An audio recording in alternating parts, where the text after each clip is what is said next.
साला सियासी जिंदगी से कि जब भी ज़बान खोली है सीमांचल के मजलूमों की आवाज़ बना है।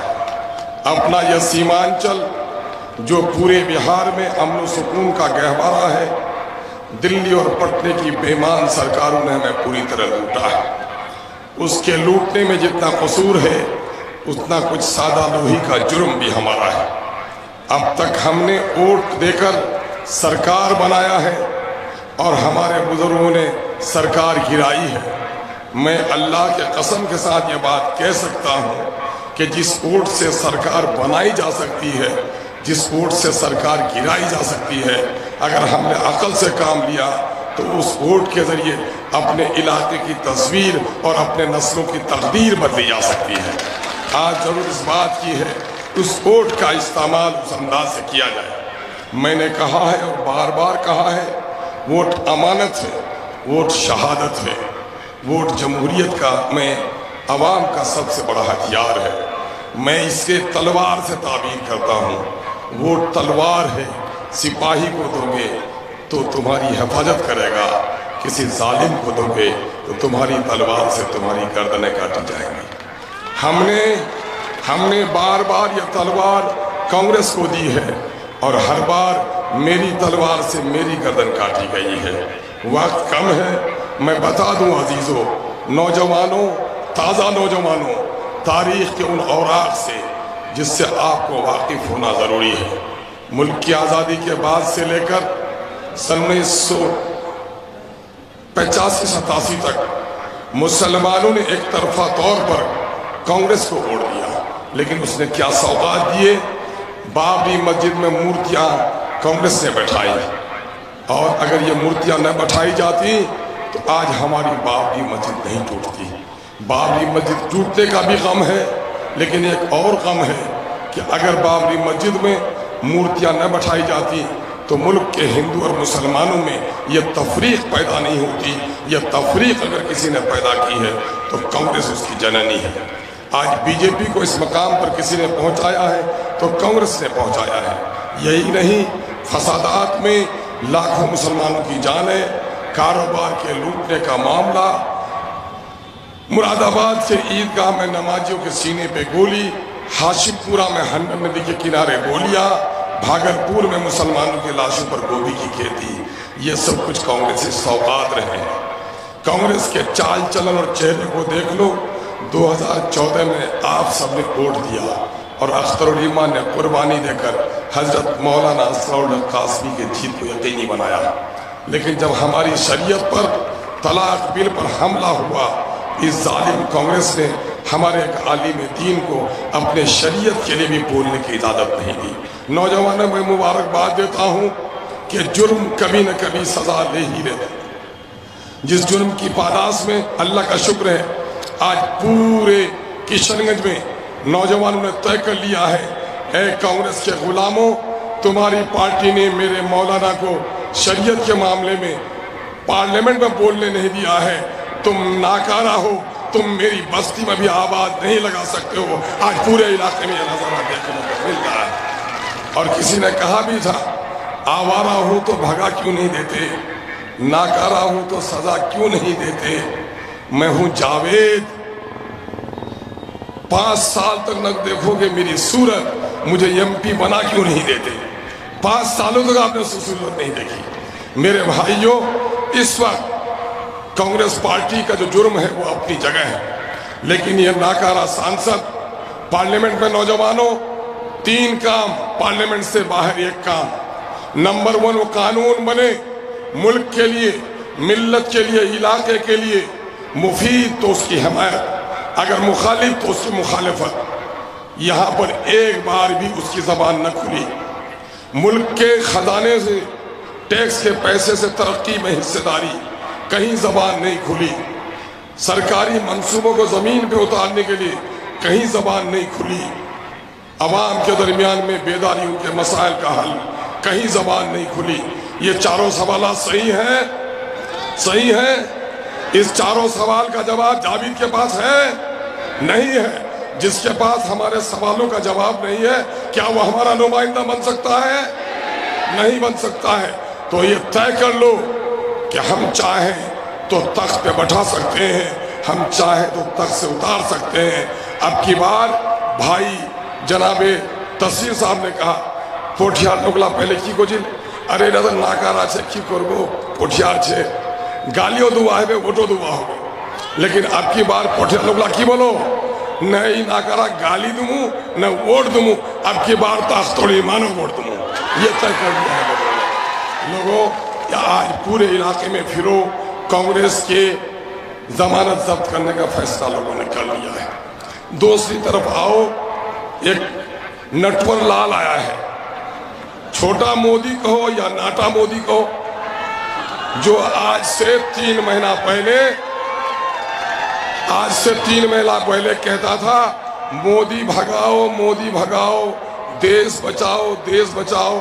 अब 3 महीने में ऐसा हृदय परिवर्तन हुआ है, अब कहता मोदी लाओ मुझको बचाओ, मोदी लाओ मुझको बचाओ। ये अय्यार, ये मक्कार, इसने सियासत में हमेशा लोगों के साथ दगाबाजी की है, धोखा दिया है, नौजवानों को बिगाड़ा है, रिश्वतखोरी में इजाफा किया है और बेगैरती इस कदर कि अपने मसनदों, मिंबरों, मेहराबों और आबरू का भी ख्याल नहीं है।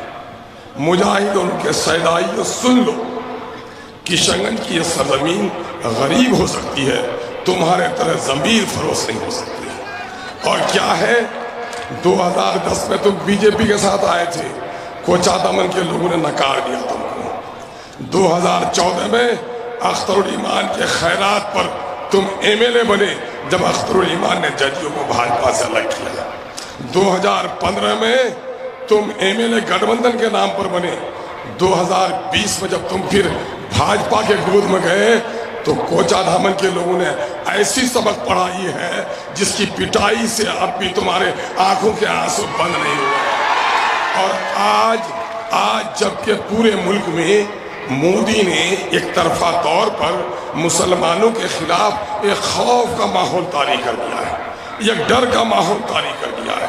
कहीं टोपियां उतारी जा रही हैं, कहीं दाढ़ियां उखाड़ी जा रही हैं, कहीं बेटियों के नकाब छीने जा रहे हैं, कहीं कब्रिस्तानों पर कब्जा हो रहा है, कहीं मस्जिदों के मीनारे तोड़े जा रहे हैं। और हद तो यह है कि नमाज की हालत में नमाजी को लात से मारा जाता है। इस सूरत हाल में बीजेपी का दामन कोई बेगैरत मुसलमान पकड़ सकता है, जिसके अंदर में गैरत होगी वो कभी भी उसका दामन नहीं पकड़ सकता। नौजवानों, तुम्हें याद होना चाहिए 2002 में गोधरा में क्या कुछ नहीं हुआ। मोदी के शासनकाल में क्या हुआ? गोधरा में बाप के सामने में उसकी बेटी, भाई के सामने में उसकी बहन और बच्चों के सामने उसकी मां की इज्जत को तार तार किया गया। बिल्किस की उसके बच्चों के सामने में इज्जत दी गई, सोहराब के आंख फोड़े गए और मां के आगोश से दूध पीते बच्चों को आग में फेंका गया। ये मंजर याद है? ये मंजर याद है? बोलो।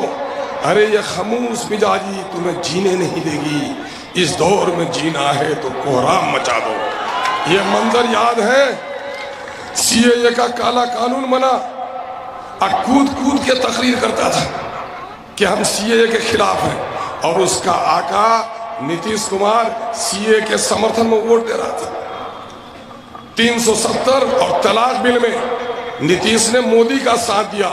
ये दोगले हैं, आगे का किरदार कुछ, यहाँ का किरदार कुछ। आज मुसलमानों की बस्ती में जाता है तो नीतीश का झंडा लेके, और जब गैर मुसलमानों की बस्ती में जाता है तो कहता है मजबूरी है, असल तो हम प्रधानमंत्री मोदी को बनाना चाहते हैं। ए मुजाहिद, तू मोदी को प्रधानमंत्री बनाना चाहता है जो मेरी शरीयत का दुश्मन है, जो मुसलमानों के मस्जिदों, मिंबरों, मेहराब का दुश्मन है, जो मुसलमानों को लिबास से पहचानता है, जो खुदा के घर का दुश्मन है। क्या नौजवानों, खुदा के घर के दुश्मनों का साथ दोगे? जिसने बिल्किस के साथ जना किया और उसकी जिसने हिमायत की, उससे बदला लोगे कि नहीं लोगे? गुजरात के कातिलों से बदला लोगे कि नहीं लोगे? जिन्होंने गोधरा में हमारी माओ बहन की इज्जत लूटी, बदला लेना है। बदला। सीए का काला कानून मुसलमानों के खिलाफ इस कानून के बनाने वाले से लड़ना है कि नहीं है? अभी पूर्णिया आया मोदी, क्या बोला? सीमांचल में घुसपैठिए हैं। तो मुजाहिद से पूछो कि तू भारत का बेटा है या तू घुसपैठिया है? तुम अपने बारे में अपने आका से सफाई लो। जब तक सफाई नहीं लोगे तुमको बस्ती में घुसने नहीं देंगे। बाप का कातिल अगर बस्ती में आए तो कुर्सी लेकर दौड़ोगे कि गर्दन पर हाथ रखोगे? आवाज से बोलो, ये बात बताओ। गोधरा के कातिलों की हिमायत करने वाला बस्ती में आएगा तो कुर्सी दोगे कि गर्दन पर हाथ दोगे? हाँ, ये तय कर लो, जिस कौम में गैरत नहीं होती उसकी नस्लों में जियाले पैदा नहीं होते। गर्दन झुकाकर जीने वाला गुलाम बनता है और गर्दन उठा के जीने वाला गर्दन कट भी जाए तो उसकी नस्लों से सरदार जन्म लेता है। आज हमें सरदारों को जन्म देना है। मेरे भाइयों, जिसने हमारे नमाजियों से पर लात मारा उससे बदला लोगे कि नहीं लोगे? तो उसका साथ देने वालों को अपने बस्ती में दाखिल होने मत दो। दो तीन चीजें कहूंगा मैं। इस वक्त मुल्क की जो फिजा है, हुकूमत किसकी बनेगी गैब को पता है, लेकिन मोदी के लोगों का निशाना है कि हम 400 पार लेकर आए। क्यों? इसलिए कि दस्तूर का जो सेकुलर ढांचा है, दस्तूर ने जो मुसलमानों को हुकूक दिए हैं, कुछ स्टेट में जो मुसलमानों को 4% 5% रिजर्वेशन मिला हुआ है, ये अपनी तादाद 2/3 लाकर उसको खत्म करना चाहता है। मुल्क की आज़ादी गर्दन कटाकर हमारे बुजुर्गों ने ली थी और उसका सबसे बड़ा इनाम हमारा दस्तूर था। और आज अगर उस संविधान को कोई खत्म करना चाहता है, उसके खिलाफ उठोगे कि नहीं उठोगे? आज MIM की लड़ाई, बैरिस्टर ओवैसी की लड़ाई और अख्तरुल ईमान की कुर्बानी इसीलिए है। अभी मेरे 4 साथी भाग गए, वक्त उनके साथ इंसाफ करेगा। लेकिन नीतीश जी ने मुझे कहा, राजद अच्छा लगे या जदयू, आ जाइए मंत्री बनिए, काम कराइए।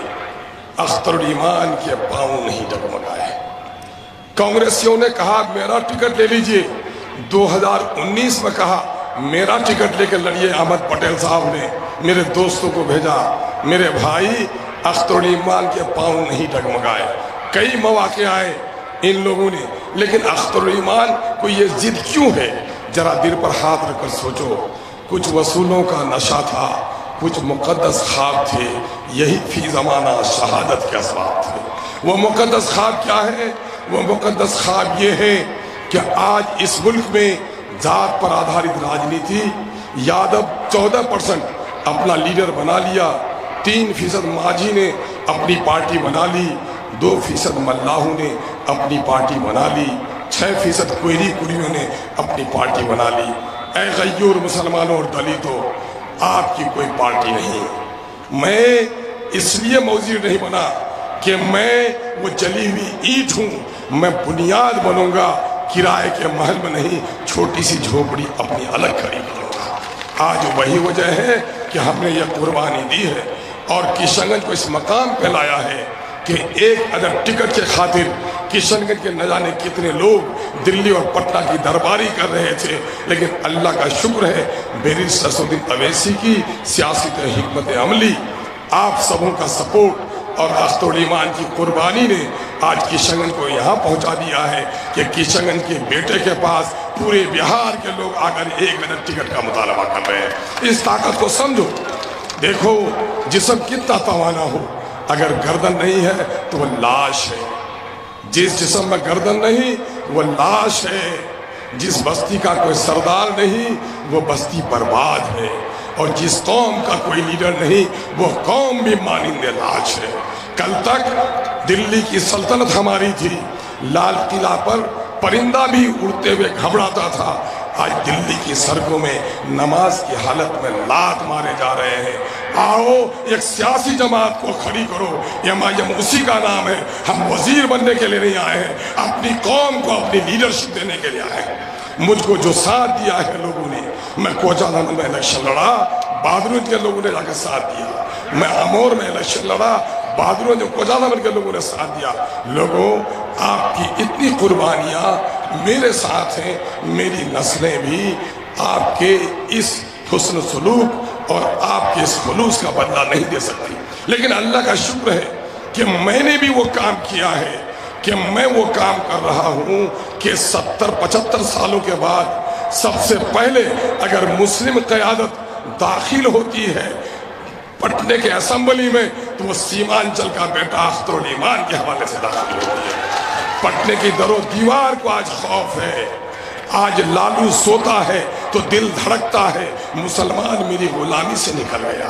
नीतीश का दिल धड़कता है कि मुसलमान मेरी गुलामी से निकल गया। कांग्रेस बेचारी रात को उठ के रोती है कि मुसलमान मेरा गुलाम नहीं रहा।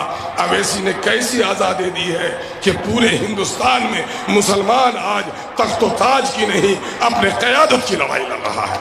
कुछ नादान कहते हैं विकास विकास, कोचाधामन में जाके देखो, कंकर पत्थर चीख चीख कर कह रही है कि अख्तरुल ईमान के ज़माने में जितने पुल बने, जितनी सड़कें बनी, जितने बिजली के स्कीम मंजूर हुए, आज तक सरकारी एमएलए नहीं कर सका। लेकिन हाँ, एक चीज़ का विकास में नहीं कर सकता, और अल्लाह का शुक्र है, मैं कहता हूँ कि अख्तरुल ईमान के बदकिस्मती का दिन होगा जिस दिन कोई दलाल उसकी तारीफ करे। जिस तरह से सूरज निकलता है तो चमगादड़ अंधा हो जाता है, अख्तरुल ईमान जहाँ खड़ा होता है दलाल वहाँ परेशान हो जाता है। इन दलालों के खिलाफ हमने एक लड़ाई लड़ी है। इसी वजह से ये दलाल लोग आज तीर लेकर आए हैं। तीर को तीर समझना भूल है, हकीकत में ये नरेंद्र मोदी का ही भूल है। इसलिए आप इस पर फरेब में मत आइए, ये धोखेबाज है। ये कुछ लोग कहते हैं तरक्की हो गई तरक्की। ए मेरे भाइयों, याद है नवाज रसूल ने शहादत दी थी, किस बुनियाद पर? नमाज के क़याम के लिए नहीं, रोज़ा की फर्जियत के लिए नहीं, तख्त के लिए नहीं, बल्कि इस्लाम ने जो मेयार सियासत बताई कि पहले एतमाद हासिल करो तब खिलाफत, और पहले खिलाफत बाद को एतमाद नहीं। वसूल सिकनी के खातिर नवाज रसूल ने अपनी गर्दन कटा दी, लेकिन जालिम के हाथ में, गैर वसूली लोगों के हाथ में हाथ डालना गवारा नहीं किया। हम भी गुलाम रसूल हैं, हमको भी यह हद करना पड़ेगा कि जो लोग इस्लाम दुश्मन की ताकत में जाकर हीरे जवाहर की बारिश करेगा, हम भूखे पेट बढ़ तो सकते हैं लेकिन हराम नवाले से अपने हक को तर नहीं कर सकते। विकास, अरे ताली ऐसी बजाओ कि नीतीश का सियासी रुखसार और नरेंद्र मोदी का राजनीतिक गाल दोनों लाल हो जाए। ताली ऐसी बजाओ, ताली ऐसी बजाओ। देखो लोग विकास विकास, किस चीज का विकास बता दे। जो एमएलए भागकर सरकारी पार्टी में गए, मैं आज अमोड़ में 200 करोड़ से 1 किलोमीटर से लंबा पुल संजन कराया। जो लोग सरकारी पार्टी में गए, ये कलवट भी बना सके क्या? देखो, मांगने से भीख मिलती है और लड़ने से हक मिलता है। अख्तर भीख नहीं मांगना चाहता है, अपने हक की लड़ाई लड़ना चाहता है। इसलिए आपको देखकर हमें बड़ी खुशी है कि इस वक्त उठिए, उन हमारे नादान नौजवानों को समझाइए जो लोग कहते हैं कि हम लोग तो पहले से जदयू में थे। तो मैंने कहा, रे चौक पर एक दूध वाले की दुकान थी, जाके दूध पीते थे, मलाई खाते थे। अब उसने शराब की दुकान कर ली, तो क्या दुकान बदलोगे कि नहीं बदलोगे? ये कसाई था चौराहे पे जो बकरा काटता था, अब बोला बकरा काटने में नफा नहीं होता, छोटा छोटा काला जानवर काटने लगा है। तो क्या कसाई की दुकान बदलोगे कि नहीं बदलोगे? कुछ सब है बोलता है कि काला हो कि गोरा, हम दुकान नहीं बदलेंगे, हलाल हो कि हराम। ऐसे लोगों को उनकी हाल पर छोड़ दो, उसके ईमान की सलामती की दुआएं करो। मैं उलमा इस्लाम से पूछना चाहता हूँ, इस्लाम का पैमाना है न करबल में, न मक्तल में, न शाह के आगे मोमिन झुकता है फकत अल्लाह के आगे। लोगों, लेकिन गैरुल्लाह के सामने में एक आदमी कुर्सी के लिए झुकते हुए देखा कि नहीं? फूल चढ़ाते हुए देखा? अरे यूट्यूब में देखा, बोलो, देखा कि नहीं देखा? ये ईमान फरोशी, जमीर फरोशी की है कि नहीं है? हम अपने उलमा इस्लाम से गुजारिश करेंगे कि आपको इसके बारे में वजाहत करनी चाहिए। जो शख्स आज अपनी कुर्सी को हासिल करने के लिए अपने अकीदे की कुर्बानी दे सकता है, कल पार्लियामेंट में जब शरीयत के खिलाफ कोई बिल आएगी तो उसका अगला भी बोलने की हिम्मत नहीं कर सकता। इसलिए मैं कहता हूँ कि ऐ लोगों जो गोधरा की हिमायत कर रहे हो, तुम समझ लो, सुन लो, कि गोधरा के जालिमों को जिसने साथ दिया, तुम्हारे दरवाजे तक गोधरा का जालिम आएगा, तुम्हारी बहन और बेटियों की इज्जत महफूज रहेगी कि नहीं रहेगी, ख्याल रखो। लेकिन सीमांचल के लोगों ने तय कर लिया है कि हम अपनी बहू बेटियों को गोधरा के जालिमों के हवाले करने के लिए तैयार नहीं है। आज हमको तय करना पड़ेगा। इन हालात में वोट अल्लाह की अमानत है। आज मुल्क में अगर आपने अपने पहरेदारों को पार्लियामेंट में नहीं भेजा तो आपकी आवाज नहीं उठ पाएगी। इनका पूरा किरदार देख लो। शेर याद आता है, एक तरफ झंडा लेकर कहते हो नीतीश के साथ, तो नीतीश क्या प्रधानमंत्री बनने जा रहा है? तुम जो दिल्ली जाने वाली गाड़ी में पूरब रुख से बैठ जाओगे, अभी कुछ उलमा को लेकर खालिद अनवर एक दलाली कर रहे हैं।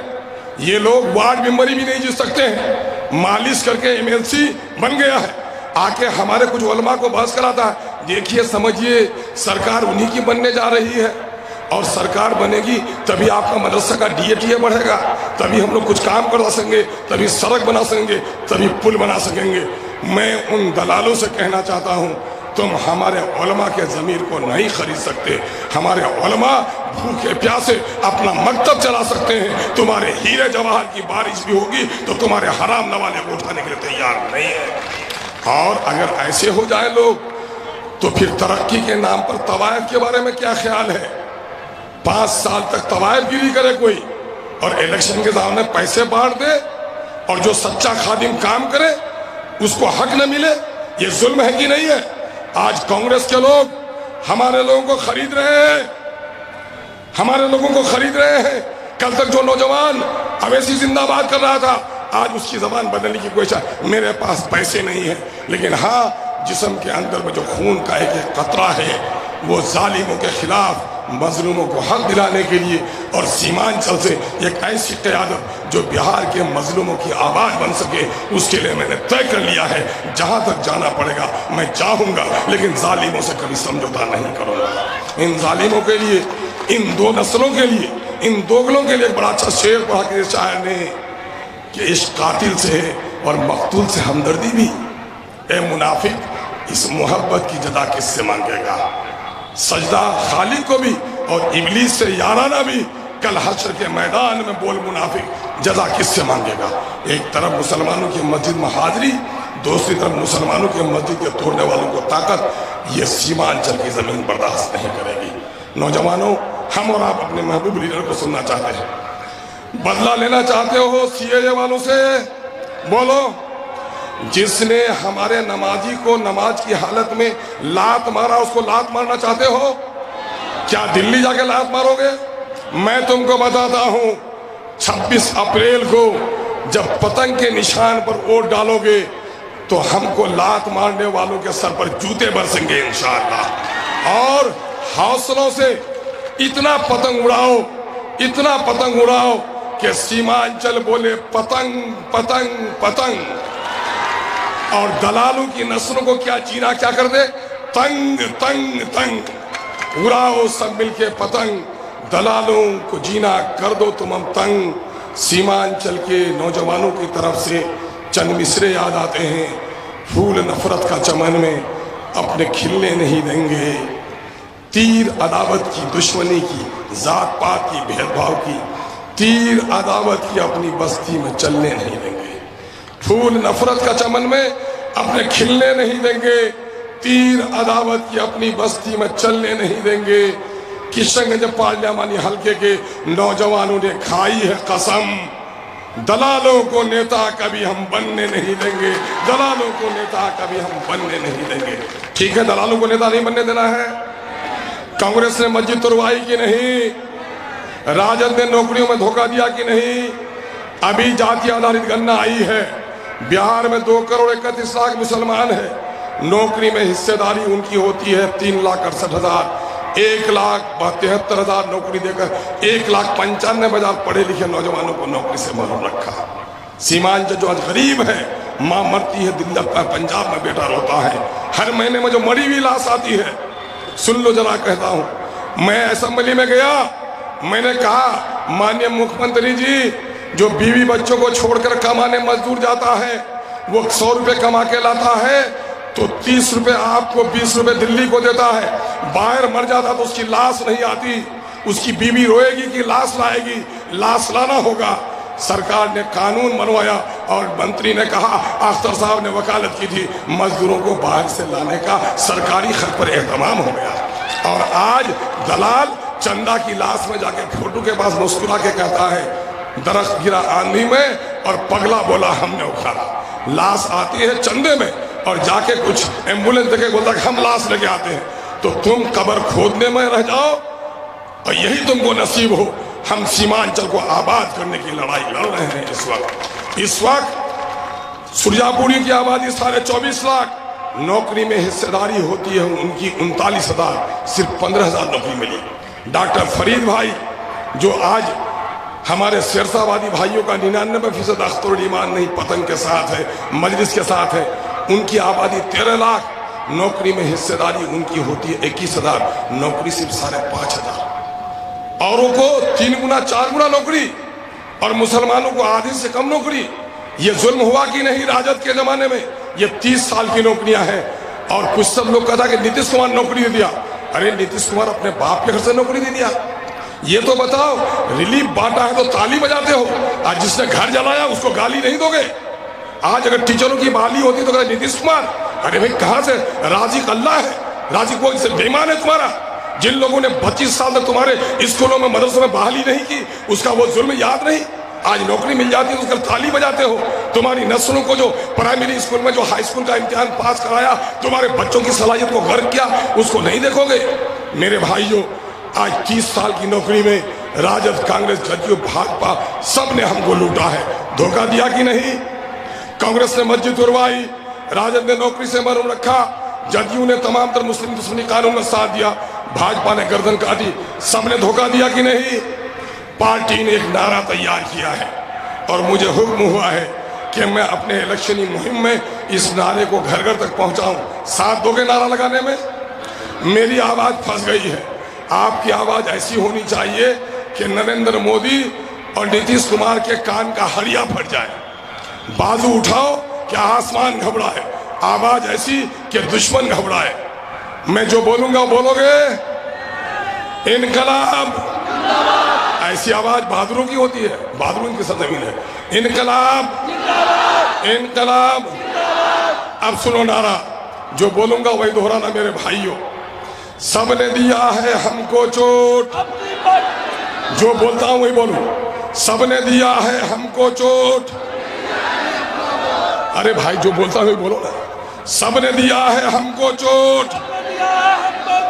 सबने दिया है हमको चोट, सबने दिया है हमको चोट। उधर कुछ भाइयों के बाजू में ताकत है, जरा सा कोई दवाई वाई दे दो उनको।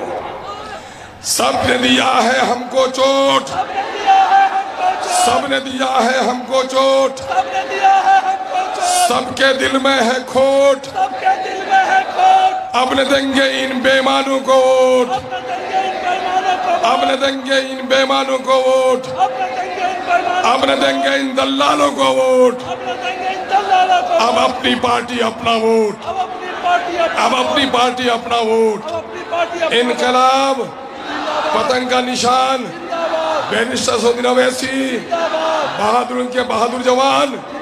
अस्सलाम वालेकुम, आदाब। 26 अप्रैल को याद रखना, पतंग के निशान जो ईवीएम के चौथे नंबर पर है, उसको मैं वोट डालकर अपने मुल्क के आईन को, अपने मुल्क के कानून को, हिंदू और मुसलमानों के इत्तेहाद को और अपनी शरीयत को तहफ़्फ़ुज़ करने की जिम्मेदारी अदा करना। बहुत बहुत शुक्रिया। सलाम, आदाब।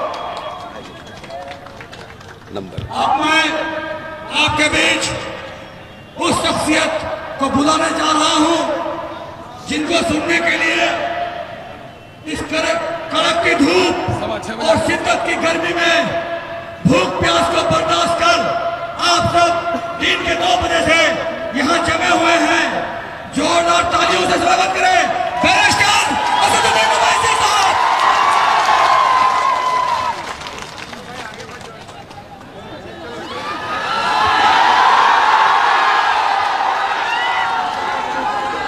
बिस्मिल्लाहिर्रहमानिर्रहीम।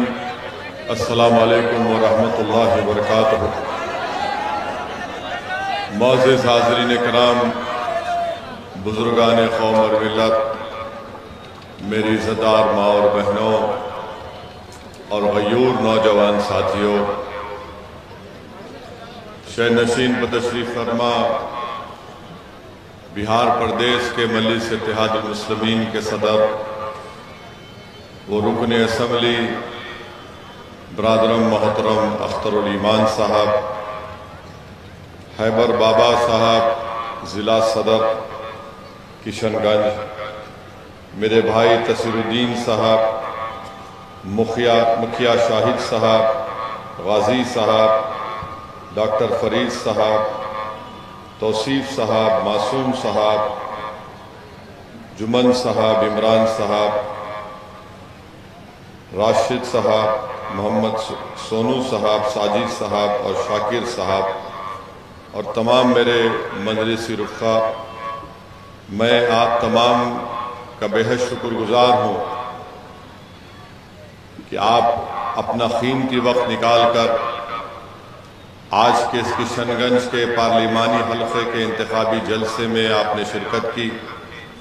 मैं आपका बेहद शुक्रगुजार हूँ और इतनी बड़ी तादाद में आपका यहाँ पर जमा होना अल्हम्दुलिल्लाह हम तमाम के हौसलों को बुलंद भी करता है और इस बात का पैगाम सारी दूसरी पार्टीज़ को, उनके उम्मीदवारों को देता है कि इंशाअल्लाह ताला अब की बार किशनगंज में एक नया इनकलाब पैदा होगा जिसको आप पैदा करेंगे और आप यहाँ से ना जावेद को कामयाब करेंगे, ना मास्टर को कामयाब करेंगे, बल्कि इस बार आप तमाम मुत्तहदा तौर पर एक काबिल और एक मेहनती और एक गयूर अख्तरुल ईमान को अपना नया मेंबर ऑफ पार्लियामेंट बनाकर सीमांचल के इंसाफ के लिए आप दिल्ली को रवाना करेंगे।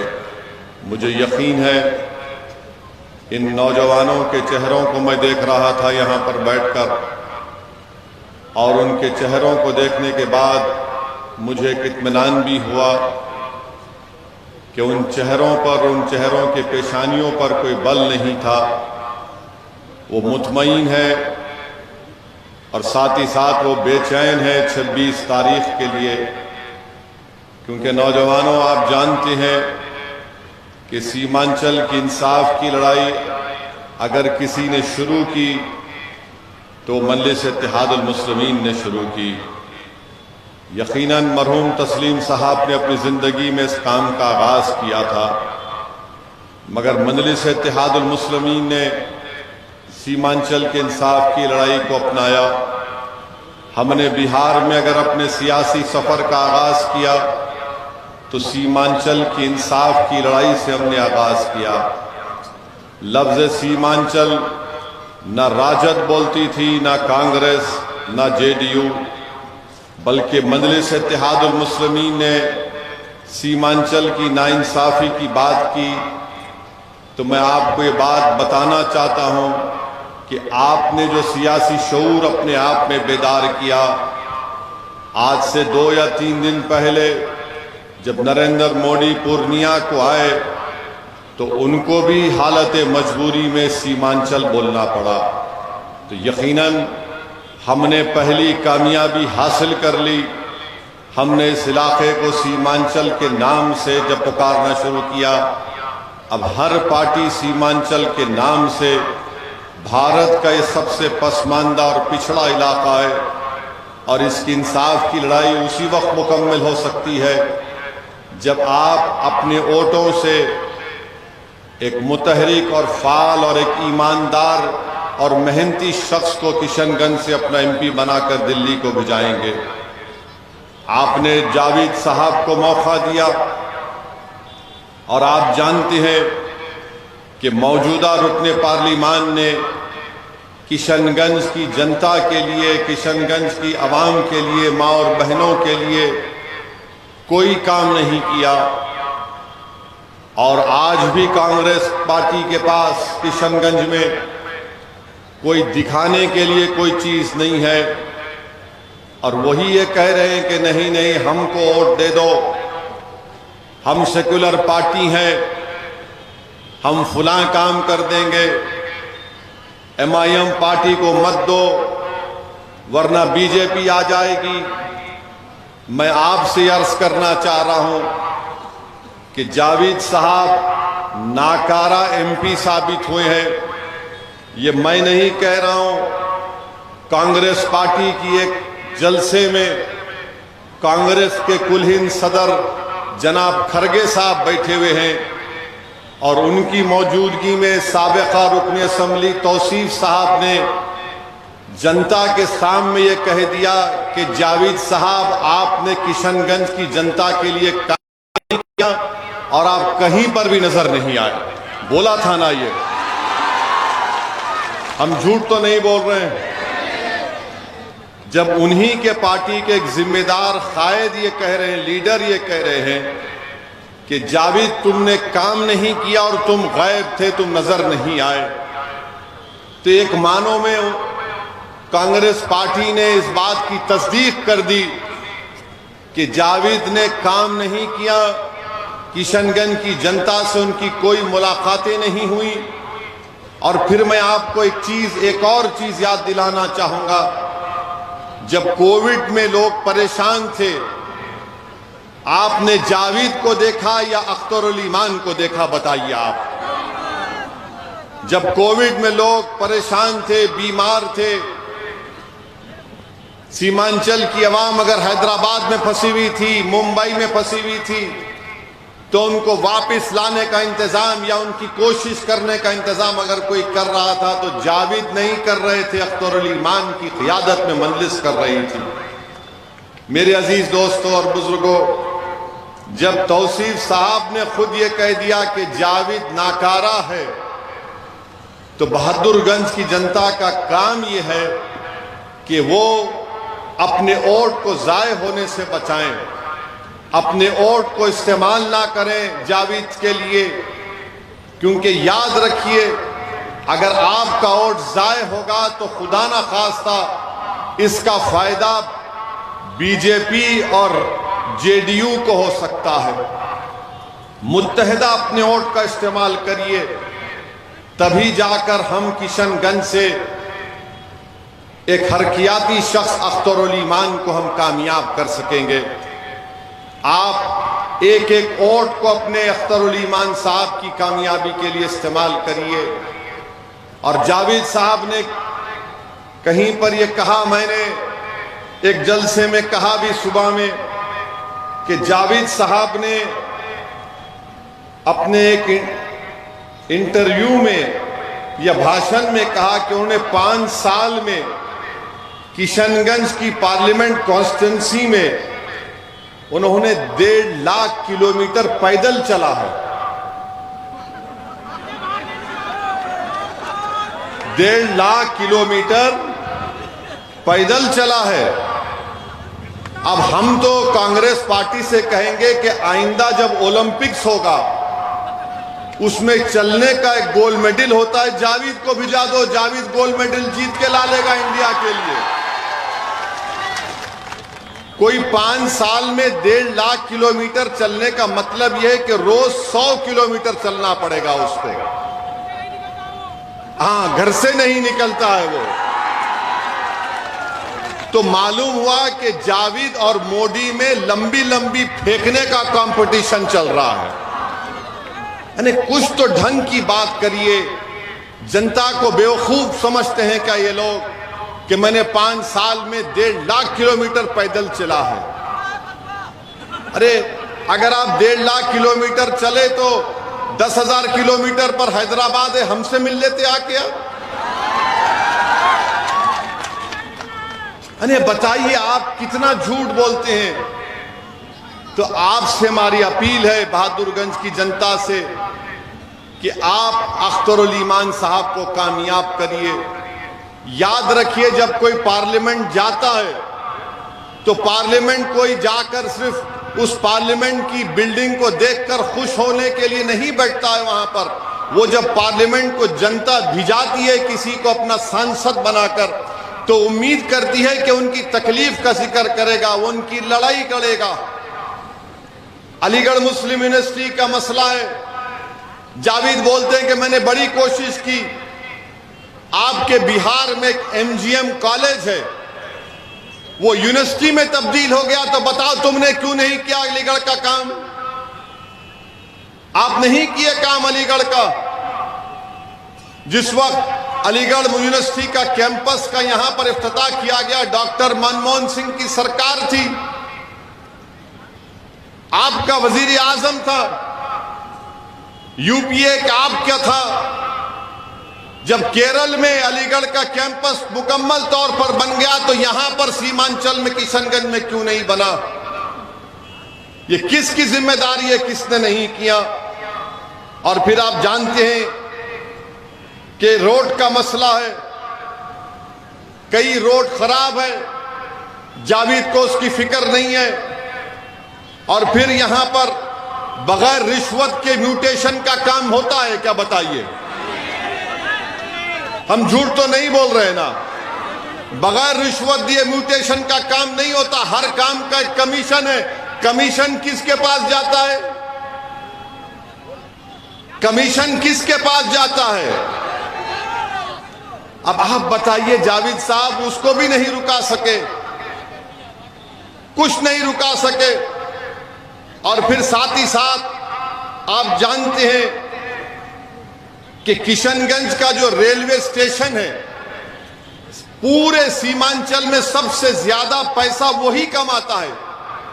किशनगंज का जो रेलवे स्टेशन है, सबसे ज्यादा पैसे वही कमाता है। दूसरे स्टेशनों को देखें तो वंदे भारत की जो ट्रेन है, हावड़ा से जलपाईगुड़ी किशनगंज में नहीं रुकती। जावेद साहब तुम उसको भी नहीं रुका पाए। अगर तुम 1.5 लाख किलोमीटर चले हैं, तो तुम 10 किलोमीटर रेलवे ट्रैक पर चल के सो जाते कि मैं नहीं जाने दूंगा वंदे भारत को, पूरे लोग निकल कर आओ। जलपाईगुड़ी से, हावड़ा से जलपाईगुड़ी ट्रेन जाती है, नहीं रुकती है वंदे भारत की ट्रेन। अच्छा, जावेद साहब के घर के करीब एक रमजान नदी है, उसका मॉडिफिकेशन करना है, घर के पास भी आप नहीं करा सके। आपके घर के करीब है, आपने वो काम नहीं करवाया।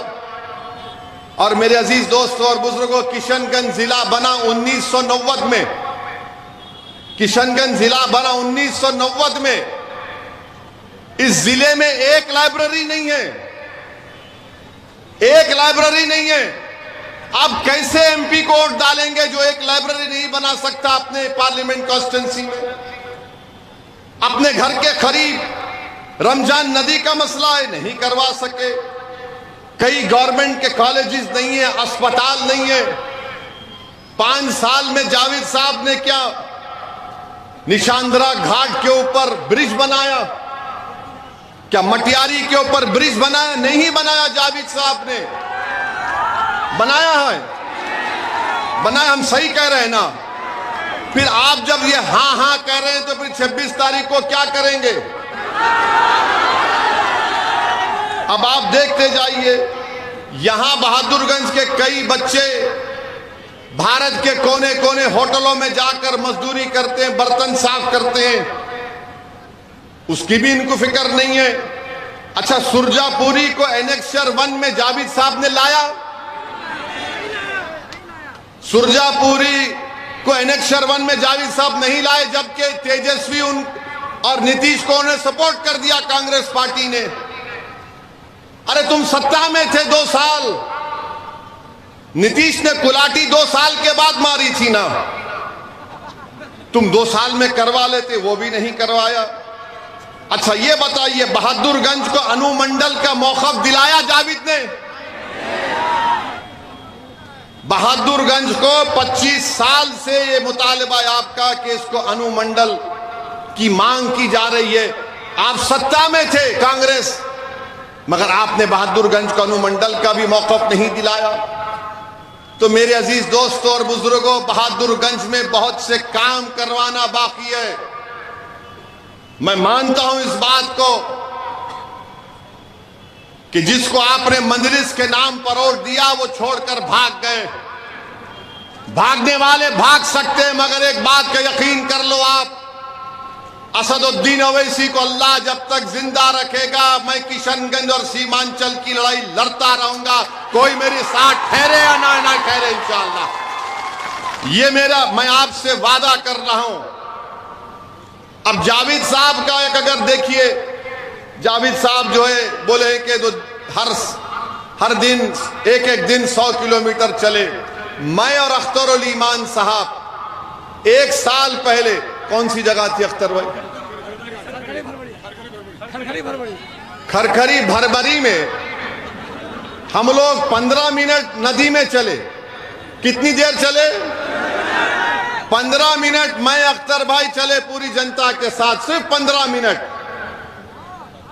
तेजस्वी के पेट में इतना दर्द हुआ कि अब ब्रिज का काम शुरू हो चुका है।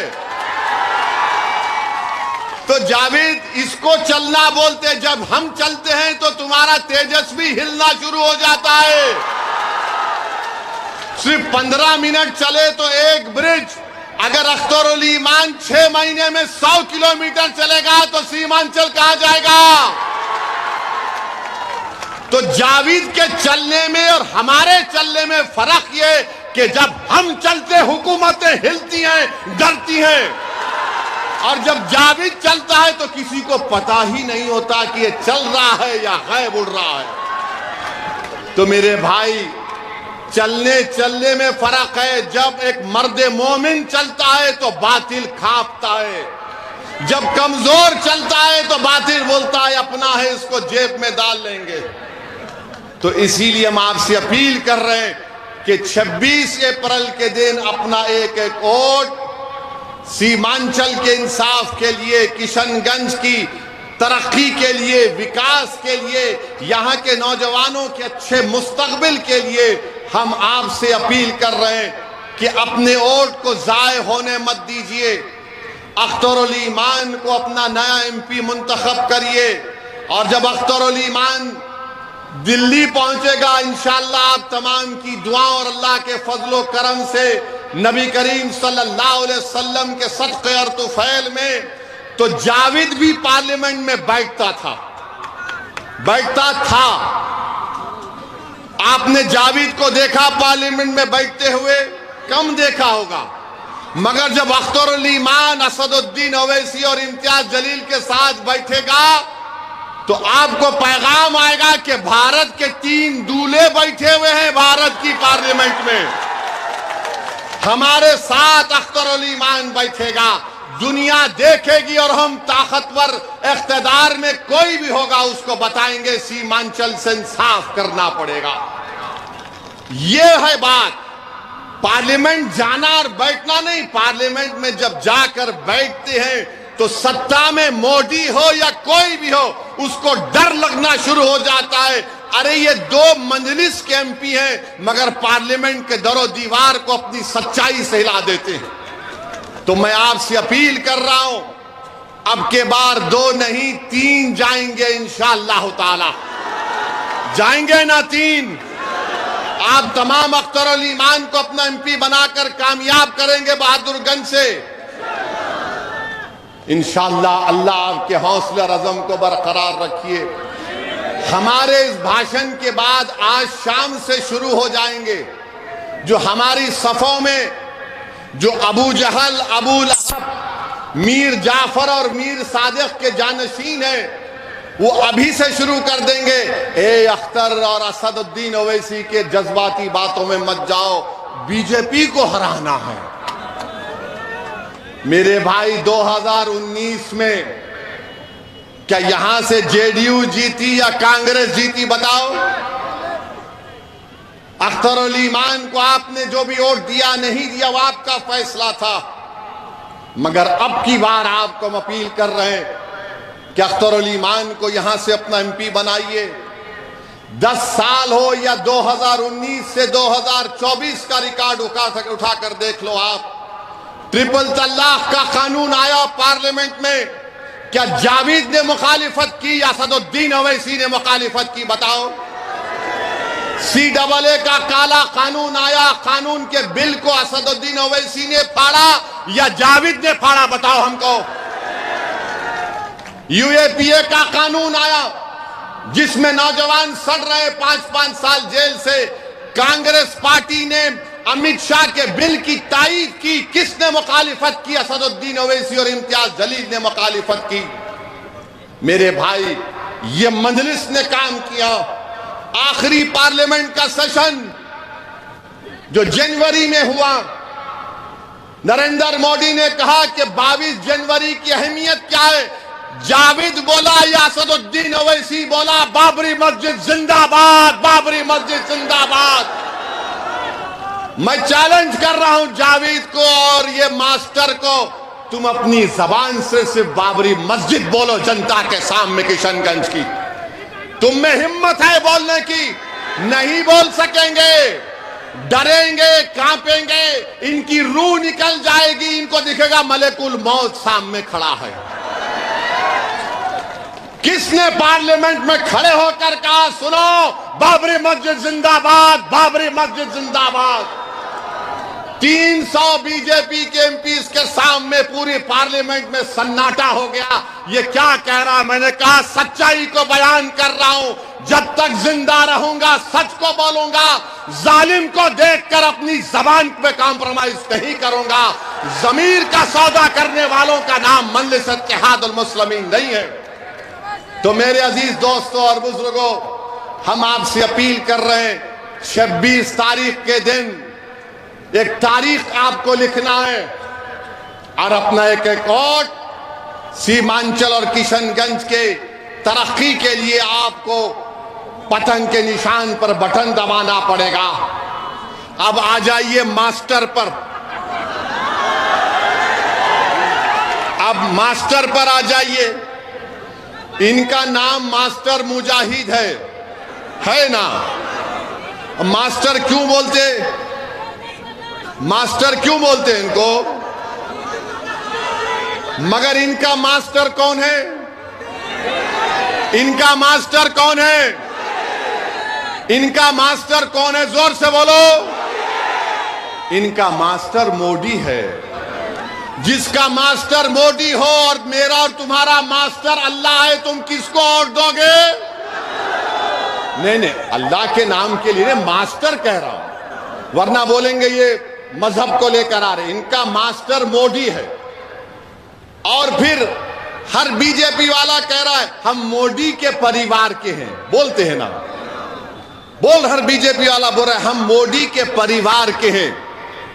मास्टर मोदी के परिवार का है, याद रखो। मास्टर मुजाहिद मोदी के परिवार का है और अख्तरुल ईमान किशनगंज के गरीबों के परिवार का है। मास्टर मोदी के परिवार का और अख्तरुल ईमान किशनगंज के गरीब और मजलूमों के परिवार का। जो मोदी के परिवार का है वो ट्रिपल तलाक का कानून लाएगा। जो मोदी के परिवार का है वो सीमांचल से इंसाफ नहीं करेगा। जो मोदी के परिवार का है, मोदी ने कह दिया कि सीमांचल में घुसपैठी घुसते हैं। घुसपैठी कौन है? आप तमाम घुसपैठी, मोदी ने कह दिया, क्योंकि ये मोदी के परिवार का है। CAA का कानून NPR NRC से आएगा। अब ये मास्टर जाकर बोल रहे हैं, ज्ञान बांट रहे हैं। नहीं, CAA का कानून सिटीजनशिप देने का है, लेने का नहीं है। मास्टर, तुम्हारे बाप को सामने लाकर बिठाओ और हमसे बहस करो, बोलो। सिटीजनशिप का कानून से NPR NRC का ताल्लुक है। CAA का कानून सिटीजनशिप के कानून से उसका ताल्लुक है। और याद रखो मास्टर, अगर NPR NRC होगा तो किशनगंज की किसी गवर्नमेंट की बिल्डिंग पे तुम्हारा नाम लिखा जाएगा और कोई बीजेपी संगी जाकर कहेगा कि मास्टर के नाम पर मुझे एतराज है, तो मास्टर आपको अपने दादा का बर्थ सर्टिफिकेट लाकर दिखाना पड़ेगा। दिखाओगे तुम? नहीं दिखा पाएंगे, कोई नहीं दिखा पाएगा। क्यों मोदी NPR NRC करना चाहता है? हम तमाम को शहरियत से महरूम करना चाहता है। ये बीजेपी JDU के लोग, ये मोदी परिवार के लोग हैं। हम गरीबों के और मजलूमों के परिवार के लोग हैं। याद रखो, आसाम में NPR NRC हुआ सुप्रीम कोर्ट के बोलने पर। 20 लाख लोग के नाम नहीं आए, उसमें 2 लाख मुसलमान थे। मैं नहीं कह रहा हूं, आसाम का मुख्यमंत्री हेमंत बिस्व शर्मा कह रहा है कि जो मुसलमान नहीं है उनको CAA कानून के तहत भारत की शहरियत दी जाएगी। और वो 2 लाख मुसलमान क्या करेंगे? वो फॉरेनर्स कोर्ट ट्राइब्यूनल में अपना मुकदमा लड़ेंगे। तो मेरे अजीज दोस्तों और बुजुर्गों, इसीलिए हम आपसे अपील कर रहे हैं कि 26 अप्रैल के दिन किशनगंज में आपको एक तारीख बनाना है। डरने और घबराने की जरूरत नहीं है। हम अगर जीत कर जाएंगे इंशाअल्लाह ताला तो 10 साल हमने बराबर फिरका परस्तियों के खिलाफ हमने वोट दिया है। हमने फिरका परस्तों का साथ नहीं दिया है, बल्कि जब नीतीश की हुकूमत बनी उस वक्त स्पीकर का इलेक्शन हुआ तो अख्तरुल ईमान और हमारे तमाम MLAs ने राजद का साथ दिया था ना अख्तर भाई, स्पीकर के इलेक्शन में, डिप्टी स्पीकर के इलेक्शन में। मगर मैं क्यों कह रहा हूं अख्तरुल ईमान को कामयाब करो? मेरे भाई, आपकी आवाज कौन बनेगा? क्या तुम जावेद को अपनी आवाज समझोगे, मास्टर को अपनी आवाज समझोगे, या अख्तरुल ईमान को तुम अपनी आवाज समझोगे? फैसला करो, बताओ तुम्हारी आवाज कौन होगा? अख्तरुल ईमान होगा या जावेद होगा या फिर मास्टर होगा? अख्तरुल ईमान आपके दिलों में छुपे हुए जज्बात को अपनी जबान पर लाकर बातिल ताकतों के ऐवानों को हिलाकर रख देगा और कहेगा सीमांचल से इंसाफ होगा, किशनगंज से इंसाफ होगा। 5 साल में ये कुछ नहीं बोल सके, कुछ नहीं बोल सकते ये पार्लियामेंट में। अरे हमारा भाषण होता तो बैठकर सुनते हैं जावेद। कभी कभी दिल में ख्याल आया कि जावेद साहब कुछ तो सीख लेते हमारी इस भड़काऊ भाषण जो हम देते हैं पार्लियामेंट में। तो बहरहाल मेरे अजीज दोस्तों और बुजुर्गों, आपसे अपील कर रहे हैं कि बहादुरगंज में एक तरफा वोट 26 तारीख को पतंग छाप पर बटन दबा कर दीजिए। पूरे इत्मीनान के साथ जाइए, एक नया इनकलाब सीमांचल और किशनगंज में पैदा करिए ताकि पार्लियामेंट में आपकी हकीकी आवाज जाए जो आपके मसाइल को हल कर सके। और हम आपसे वादा कर रहे हैं कि इंशाअल्लाह ताला अल्लाह आपके दुआओं और वोट से अख्तरुल ईमान साहब को कामयाब करेगा। तो किशनगंज के हर पार्लियामेंट के विधानसभा में एक ऑफिस अख्तरुल ईमान खोलेंगे, जहां पर एक आदमी बैठेगा, आपकी तकालीफ को नोट करेगा। अगर अख्तरुल ईमान दिल्ली में सीमांचल की लड़ाई लड़ेंगे तो मेरी आपसे अदबन गुजारिश है कि बहादुरगंज के इन तमाम तकालीफ और किशनगंज की तकालीफ को दूर करने के लिए, अपनी सियासी क़यादत को मजबूत करने के लिए और किशनगंज के गरीब और मजलूम अवाम की हकीकी आवाज को पार्लियामेंट तक पहुंचाने के लिए हम आपसे अपील कर रहे हैं कि 26 तारीख को पतंग के निशान पर वोट दीजिए। और हम इस उम्मीद से जा रहे हैं कि दोबारा जब बहादुरगंज को आएंगे तो यहां से आपका MP अख्तरुल ईमान होगा इंशाअल्लाह ताला। तो 26 तारीख को आसमानों में क्या नजर आएगा? बहादुरगंज के क्या नजर आएगा बताओ? अस्सलाम वालेकुम व रहमतुल्लाहि व बरकातहू।